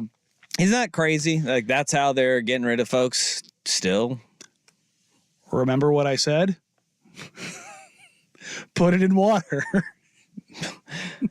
Danny, you need to stop. Just stop now. That's really what before you incriminate yourself anymore, why don't we go to what these dumb criminals have done? Yes, use the ocean too. Stop using landlocked water, you morons. Wow. Amit Patel, a former Jacksonville Jaguars employee, has been accused of defrauding the franchise of $22.2 million. Look, this guy, he's got that commitment to it. He felt like he was the guy in charge of all of the finances for the Jags. And apparently including the company credit card. Yeah. And so what this guy did was he was buying condos, $90,000 watches. Like he was living the good life. But most importantly, he was paying off gambling debts, which accounted for the vast majority over of like the a money. 5-year period. He was the guy that was like the financial analyst that would approve all of the charges. And so what he was doing Which is number one, you should never have that person be the same person, the guy that manages the finances and approves them. And that's why you have those two things separated. So what he would do is like he would take like team expenses and he would just tack on a few 100,000. Well, yeah, it was like I was reading up on it. It'd be like not quite 100,000, but it'd be like 10,000 here, 10,000 there, and like in the NFL terms, that's nothing. Pocket change, but in like over months, like it adds up to each month being a couple $100,000. Or he would just like disguise something as a miscellaneous expense or a hotel block of rooms that never actually existed, and he was finding ways to just get that money and pocketing it for himself. But the gambling debts was what he was trying to cover. Apparently, he was a horrific gambler. And Which is funny. He's a financial analyst who's somebody who's good with numbers, but there's zero understanding of the relationships that are necessary, particularly as it pertains to fantasy sports. Yeah, he'd go to the daily fantasy sites and he would go for high volume, high stakes, big losses. Do you think he was like at one point going, you know what? I don't think I'm going to win enough to pay this back, and so nobody will notice. Like, at what point do you think that happens? It's one thing to do when this he's in cuffs. Yeah, it's one thing to do this if you're like savant-like. Yeah, and you're like, I can bankroll this. He obviously was not. Which he's not. He's in fact, these communities of like these big, and this is why you get, and I'm not going to name any of the sites here just because I'm not going to give them free advertising, but you have these sites that exist, the bigger sites, where these guys, these sharks, the whales of these DFS sites, they all know each other, and they will pummel people who are newcomers. Yeah, because they have the system beat, and it's not beating the companies; it's beating the new people that come in, and they pummel them over and over and over again. Which is why you have these other sites that are popping up that don't pitch you against people; they pitch you against algorithms. Got a buddy who does that in Vegas. And that's actually where the math says there's more money to be made there now, because these people that are at these DFS sites, they have their own algorithms. Haralobos Voulgaris was the GM for the Dallas Mavericks. Yeah. He is now doing stuff like that because he was a poker player who did things based on algorithms, and that's how he got into sports. Anyways, roundabout way of saying this guy was not that guy. In fact, the one of the sharks from that said he was legendarily bad. Yeah, the buy-ins for some of these things are like $24,000 a pop. Yeah. That he like the high stakes ones, and these are over like that. You're talking about like a weekend or a day or a game. Yeah, daily fantasy sites. Like he was going in, and when buy-ins are that big and you rack up those losses, they come in a hurry. Wow. And that community Good for is this small, guy. and so they saw this guy. His name was Parlay Picker, was his username. Yeah, he was picking some parlays, all right. He's gonna be picking up trash on the side of the road as a work 22 crew million. soon. I mean, that's those you're talking, and the fact that it's fraud under with across state lines. It's a federal crime. Yeah, hey, this guy is cooked. Yeah, this is why they always say bet responsibly. Because if you don't, it's federal prison. Yikes, dog. So that's our worst day on the web. Amit Patel, a finance person with the Jacksonville Jaguars. Shout out to all you dumb criminals out there. Keep doing dumb things. You know what I wish we had back in the day? Computers. Why? Not to make our life easier, so I could find more stupid criminals. Stupid criminals are one of my favorite genres of criminals. And they never go away. Oh, God, they're just great. Like when you hear the stories, you're just like, oh, you're the dumbest smart. Especially when they think they're very smart. Like, you thought you were going to get rid of that. You're going to get away with that? No, okay. All right. Speaking of getting away with things, the NCAA is not getting away with anything anymore. The government is coming, and they are kicking their butts up and down the coast as it pertains to legal case after legal case. We'll get to the latest legal unraveling in the NCAA coming up next year on Danny and Dusty, 1080 The Fan.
1080 AM The Fan, where you can live stream and be a part of the show. Hey-o!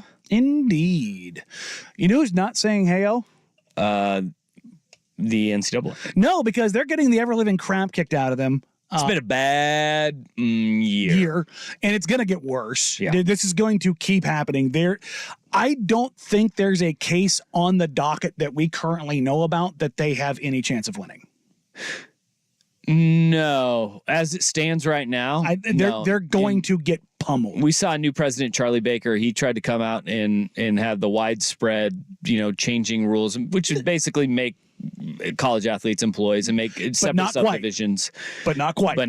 Without making them employees. calling them employees. It gets as close as humanly possible because at that point in time, they have to share revenue. It's getting harder and harder to see a world where college athletics are not employees. And this is the doing of the university presidents, the NCAA, conference commissioners. Failing to have the foresight to start smoothing this stuff over. No, making it into a multi-billion-dollar business. Yeah. Like it's a cash grab, and that's where it all started. I mean, this is 40 years in the making. And the Supreme Court really got the ball rolling on it with television deals and saying, well, no, you can't just rule with an iron fist and cherry pick. If there's a market for all of the games to be on television, we got to let that market operate. This is America. And so when that started is when you started seeing college athletics go from amateurism to a multi-million-dollar business. Now it is a multi-billion-dollar industry every single year. And the NCAA made their bed. Like, they made their bed with all of this. I think they could have saved it, though, in the sense of had Mark Emmert not had his head buried so far up his backside. Well, even his predecessors, too, with the Ed O'Bannon case, that was the initial one, obviously. So long ago. But and this is going to sound like sour grapes from me. I'm aware of this. But the way that they went after USC, the way that they did, had they used that touch point as a way to pivot, had they used University of Miami 5-6 years before that as a moment to pivot? Yep. They have not done anything. They didn't. In fact, they buried their head further in. Yeah. And like the smell of their own farts. That was the problem. It was the arrogance of they thought that they were unbreakable. Yeah, fart smelling, downfall of many men. Look, and that has been the NCAA. It really has been. I genuinely believe had they had given a third of the pie to the players back then, it was always going to fail. I think you would have stretched that out significantly longer by being more cooperative early on in the process. And now the latest hit to the NCAA is a judge in West Virginia has basically nixed their double transfer rule policies and said until at least December 27th, when he will give a further ruling in the state of West Virginia, it's wide open, and the NCAA has come over the top and clarified that they're going to let member institutions know that all players from now until December 27th, you can transfer across the board. They are allowing all of those players eligibility. And some of the testimony that we've seen out of the players is pretty damning. And it's also going to link to a case for the other big case that is currently pending that is going to make college athletes employees. There's several of them, and I think they will try everything they can to stop short of making them employees explicitly. I think the NIL umbrella underneath in university control, I think may be enough to kind of fudge that, because one thing that people forget is how many friends in Washington the NCAA has and the member institutions have, because the NCAA isn't just this governing body in a business in Indianapolis. It is every university across the country that is under the NCAA umbrella. They are what operate it. So it's not Charlie Baker, the president of the NCAA, and what relationships he has. It is state by state the relationships that those universities have with their congressmen, right? With their representatives, their senators, and the decision makers in D.C.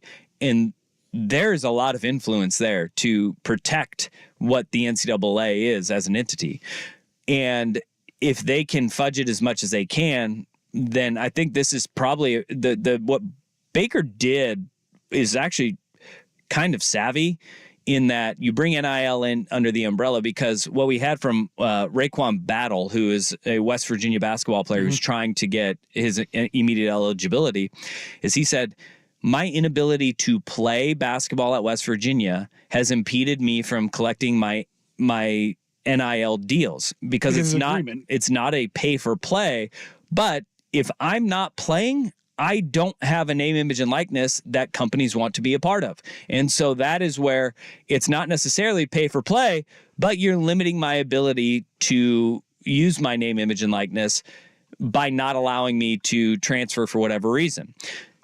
Also in this, you have Maddox Kopp, who this is just a bad look for Deion Sanders as a whole, because Maddox Kopp is a former Colorado quarterback who transferred to Miami of Ohio, and he was not granted immediate eligibility because he said Deion Sanders walked into our meeting and told us, y'all better hit the portal because I'm bringing Louis. We all know that, right? He said he went on to describe what Deion said when he met with the quarterback specifically.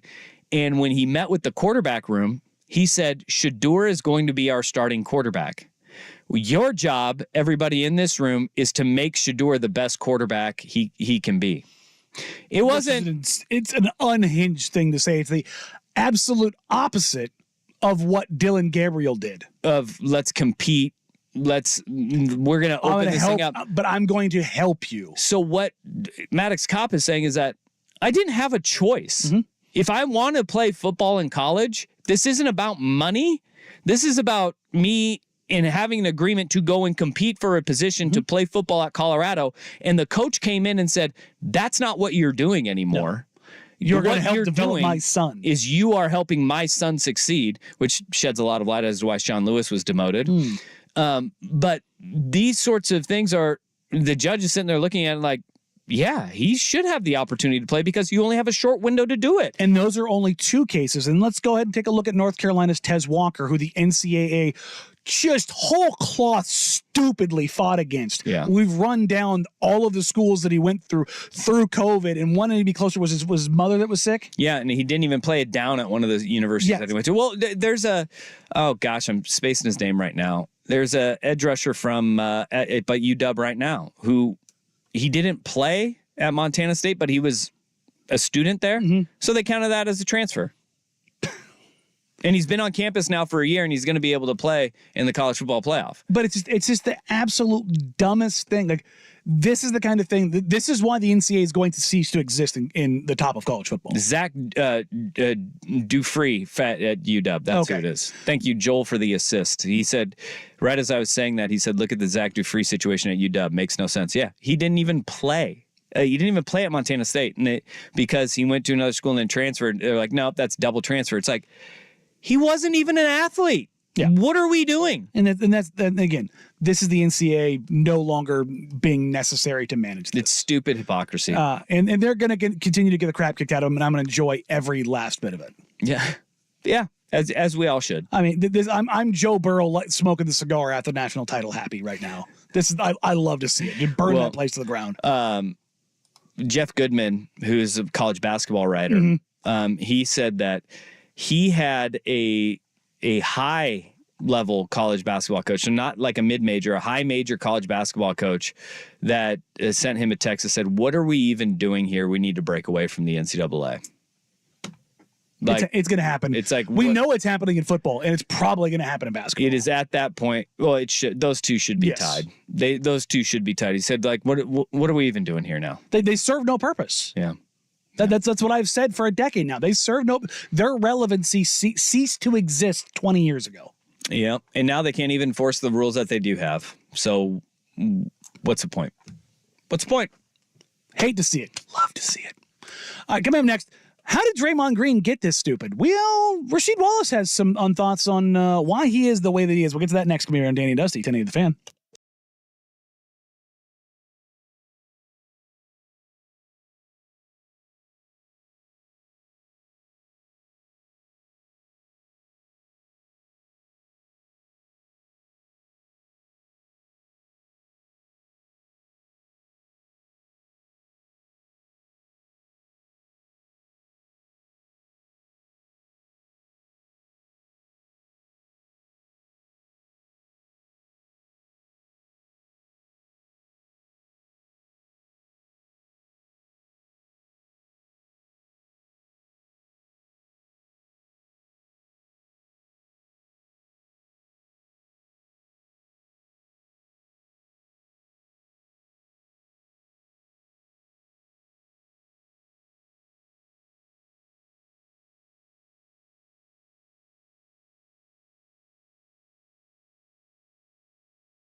Pistons locker room in the era of Chauncey Billups, Rasheed Wallace, Corliss Williamson, Tayshaun Prince, Ben Wallace, that whole team.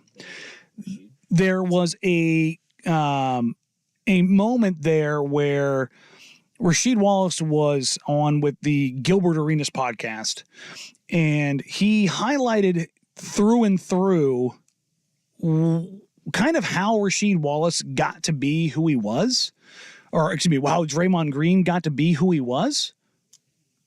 And he was on with the Gilbert Arenas podcast, and it's about 2 minutes. There's a lot to say here.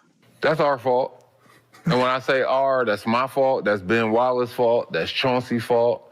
That's Rip Hamilton's fault. Tayshaun's fault. That's Corliss' fault. Everybody in that locker room, because he grew up in our locker room. One of his best friends was the son of the GM. Mm-hmm. So he was around us, practice, in the locker room, after games, before games. So he heard the different language, and we all know it's a different language when the cameras is not there. Mm-hmm. Got to be professional with it a little bit, but he heard all that, and that's what made him go out there. That's why he doing the bully he doing now, in my opinion. But no, he caught all that shit in our locker room. I love him. That's my young fella. I love him to death, man. And, I think I have the privilege with him to be one-on-one if I have the privilege to tell him if he's right or if he's wrong with certain situations. But no, that's my young guy, man. I love him. Does he ever reach out to you to be like, damn, should I chuck Gobert? Should I chuck him harder? No, not like that. Was it hard enough? When I see him, it's all love and everything. But no, I gotta let these guys play, man. Because I had old heads too. When I was playing, I had guys that played in the NBA, but you gotta let them play, man. You can't critique every game because, number one, he's gonna be playing at least 9 months throughout the year just because of the team he's on. Mm-hmm. So, gotta let guys play. It's too many games to try to critique him off of one. Yep. So you said you had a profound impact on Draymond early in his life, and you got to see a lot of stuff y'all had going on, and that's kind of his origin story. He saw how that 04 locker room was. So Draymond only 10 ejections away from tying your NBA record. 29 ejections. Let's go. But will Draymond surpass you as the ejection GOAT? Let's go!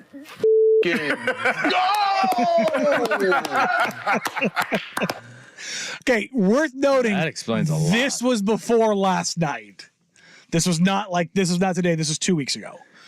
It's just very poignant in how, look, there is a way that those guys in the locker room talk to me when I am in there and there is a camera on, and there is a way guys talk when I'm not in there. And we all know that. And Draymond Green was brought up in that. And I think he thinks that excuses the way that he plays sometimes. And this isn't Bill Laimbeer. Bill Laimbeer, the enforcer stuff was there as, I can't remember who said it. There was a line of like, there's bullies and there's something else. And basically the bullies are being allowed to run the NBA now. Yeah. Because you used to have the people who would police the bullies. It was I think it was Steven Jackson when he was up on Up in Smoke with Matt Barnes. That's what I was saying earlier in that. Is there going to be anybody that checks him at any point? There's nobody left in the league that does that. Like, the only OG that was in the league is now on the bench, and that's Udonis Haslem. Mm-hmm. Like, look, if he tried that stuff with UD, yeah, UD's throwing back, but also Draymond's smart enough to know that he's not going to. And I think that is the biggest issue, is that it's like the people that he messes with like this, he knows that the time and the place, they won't react or respond, or it'll just be a person that won't respond. Like, he knew Domantas Sabonis was not going to do anything last year. He not in that moment in the playoffs. No, because of the stage and the gravity. Yeah. Steven Jackson in the playoffs when he kicked him in the giblets. Mm-hmm. Like, those are times, and that's the thing that bothers me, is that he knows what he's doing, mm-hmm. and that's where Adam Silver really needs to check it, is because he knew Nurk wasn't going to fight him, and he knew that nobody else on that Suns roster was going to. Oh, God, no. Nobody was going to step up to him and challenge him. And that makes him a bully. Is the bully aspect of it. And that's where I think you're going to see Adam Silver come over, and it's going to be heavy-handed. And it does explain a lot, but also Is it time for like a Dylan Brooks nut punch to Draymond? Oh, God. You don't talk about two negatives canceling out. But here's also the thing about like Sheed. Like he may have grown up around in a locker room where he heard Sheed and all those guys talking. Sheed's explosions and blowups weren't for kicking guys in the nuts or punching guys flailing on the floor. It was when he got technicals. It was for going after refs. It was for going after refs verbally and doing it continually. Yes, and right. Look. And Sheed laid plenty of hard fouls. And his threats for violence were all like, after the game, meet me on the loading dock. Yeah. And then there was, but there's an element of like the NHL from that period of like policing your own. Sure. There's no policing of your own anymore. Yeah. And hell, I enjoy the fact that the NHL does what they do. Like there's a whole like layered code of, if you do X, Y happens to you. And if you don't take your beating, then somebody else higher up your own totem pole on your team, like your better offensive player, is going to now take it for you. Yeah. And there is a whole like written code of how they police each other. Mm-hmm. And if you go outside those guidelines and you don't take responsibility for your actions or your stupidity, then somebody else is going to take it for you. And then in your locker room, you're going to get the pillow party. Yeah. And look, this is the reality. Last year, Draymond Green knocked out a teammate and they suspended him internally, but they ended up trading the guy he knocked out. and gave Draymond an extension. Yes. Think about that. They just gave him that extension this summer. All of that self-policing that you just got done discussing got thrown out the window. Does not happen and is not happening with the Golden State And you Warriors. wonder why Bob Myers left the Warriors, huh? Why he's working on TV now? God, that was a brutal during Vegas. When Barkley threw him under the bus. Oh, yeah. Huh? And he's like, I got a lot of really good friends there still. Yeah. Wah, wah, wah. I mean, writing was on the wall, and he knew it. He left the Titanic. Yeah. Yep. And he got out, and not a lot of people are sitting there continuing to sit on this ship and go, everything is fine. Everything's fine. We're not sinking right now. They are sinking right now, and on the floor and off the floor, it seems. There we go. Yeah. I'm hoping it's 25. I think that's where I'm landing. That probably is like, that's where everybody's kind of landing on right now. So it'll be like 15. You know? I want it to be, I want Draymond Green when Joe Dumars sits him down and tells him what the punishment, I want him to fly. I want it to be so severe that he flies off the handle. I don't want him to be like, I get it. Yep. I accept it. I want him to fight it tooth and nail because it hurts him. That's the thing, is I want it to cut him and that organization deep. Mm-hmm. I want them to all be up in arms over it because the rest of the league is just tired of this. They really are. Everyone's tired of this. Yep. All right, coming up next, I have no idea. We'll figure it out. But first, here's Jeff Russ with the SportsCenter update. Now, from the Spirit Mountain Casino Sports Desk, a SportsCenter update on 1080 The Fan. It's indoor golf season. Check out X Golf in Vancouver or Tualatin, the home of indoor golf, online at xgolfpnw.com. First on The Fan, on 3 Sports, Pete Nakos reporting UCLA transfer quarterback Dante Moore will visit Oregon this week, arriving in Eugene on Thursday. That's fresh off of Oklahoma transfer quarterback Dylan Gabriel recently committing to the Ducks. Meanwhile, Oregon transfer receiver Ashton Cozart has committed to SMU, and 2024 quarterback commit Luke Moga will participate in Oregon's bowl practices and enroll after signing day. Washington State transfer Cam Ward will reportedly take an official visit to Florida State. Those Seminoles already also set to host Oregon State transfer DJ Uiagalelei. Rutgers and head coach Greg Schiano have agreed to an extension that will keep him in Piscataway through 2030. His compensation will increase to $6.25 million in 2024. Patriots owner Robert Kraft reportedly made the decision after Week 10's loss to the Colts, and Frank Frankfurt, Germany, to part ways with head coach Bill Belichick after the season. That's according to NBC Sports' Tom Curran. The Ravens have signed quarterback Malik Cunningham and placed receiver Devin Duvernay on injured reserve. On the hard court, the Blazers off tonight before hosting the Jazz tomorrow night, starting a stretch of 8 of their next 9 games at home. At 6-16, Portland currently tied for the 4th worst record in the league.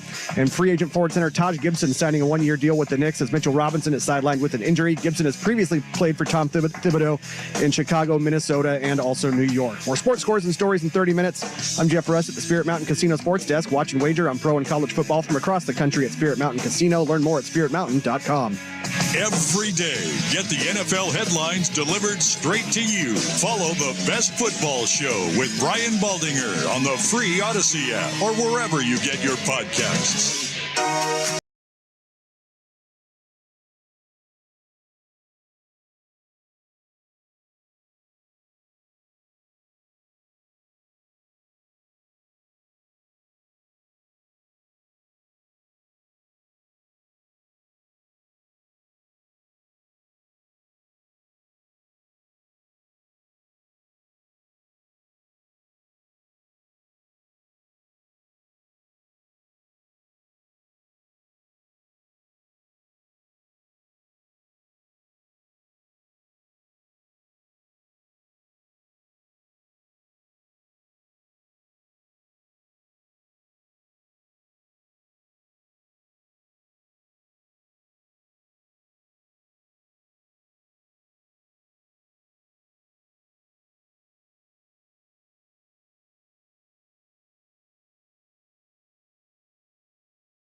rib and a collapsed lung against the University of Washington this season in a University of Arizona. University of Washington wide receiver. No, you said against the University of Washington. Oh, against the University of Arizona. Excuse me. 30-24 road win for the Huskies. But down in Arizona, he was reportedly in the hospital until 5 a.m. dealing with his ailments before a couple assistant coaches and his mom, trainers and his mom, took turns driving him home from Tucson to Seattle. That is one of the more incredible things. And we kind of heard the rumblings about this and how, if this was true or not. Him confirming this today is absolutely bananas, because you think of it, that Arizona game happened on September 30th. They had a bye week right after that. And the next week was Oregon. Mm-hmm. Where he went for 8 catches, 128 yards, and 2 touchdowns. So 2 weeks after he breaks a rib and punctures his lung, he has an 8-catch, 128-yard performance with 2 touchdowns. And by the way, exposing his ribs on that last touchdown catch, going up and high pointing the ball, not seeming fazed by it at all. Rome Odunze is that dude. He is that dude, because of his 1,400 receiving yards, 820 came after he broke his rib and punctured his lung. And was there any point in time when he didn't look like he was that dude? I mean, no. There were times where it's like, why aren't they throwing to Odunze more? And that's why we always talk about everybody in the damn stadium knows at the end of the game, that's where they're going. 9-1. That is where number 9 will get the ball to number 1, and that is the play recipe will be made. And they came through time and time again. It didn't matter whether, in that Oregon State game where Michael Penix only threw for 160 yards, he had 106 yards receiving. He was incredible all season long. And you cringe to think of what he would have been like if he was fully healthy, because at the end of the year, you saw it, right? Because he's probably feeling a little bit better, but he's not 100%. No, I mean, that he's not 100%. That rib tissue is getting irritated over and over. And if you have never broke a rib before, that it pain suck. is so uncomfortable. I can't imagine if he was in the hospital till 5 a.m., what that 23-hour car ride was like for him, because you cannot get comfortable. You have to sleep sitting up. Anytime you move, it hurts. Driving for that amount of time. Breathing hurts. No. And you can't fly because you have a punctured lung.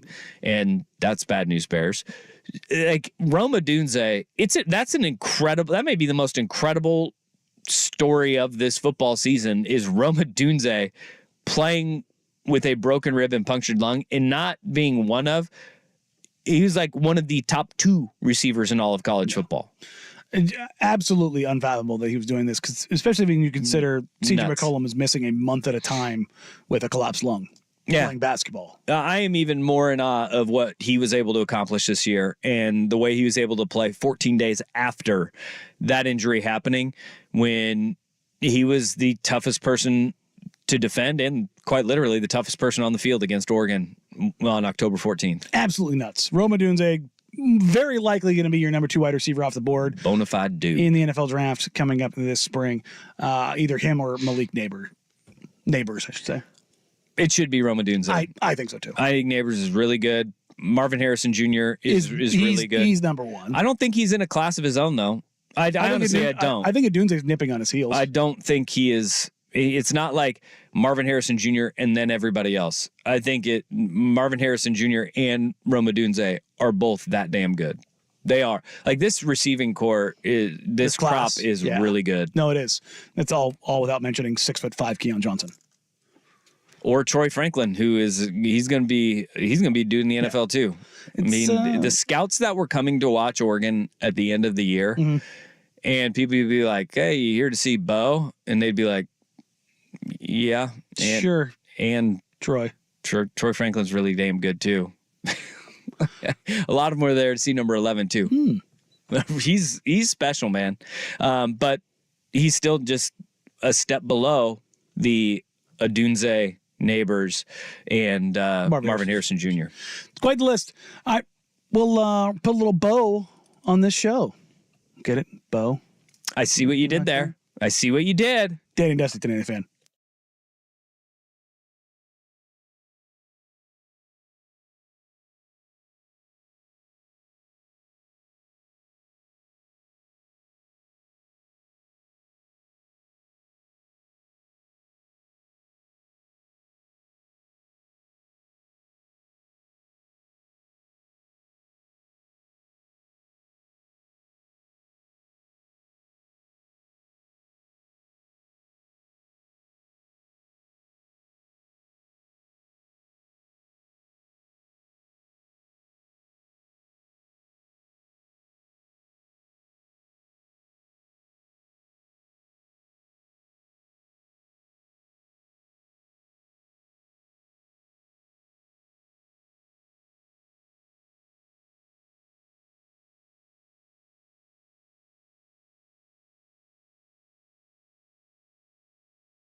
to watch because unless you want to watch the Detroit Pistons go for loss number 21 in a row. 21.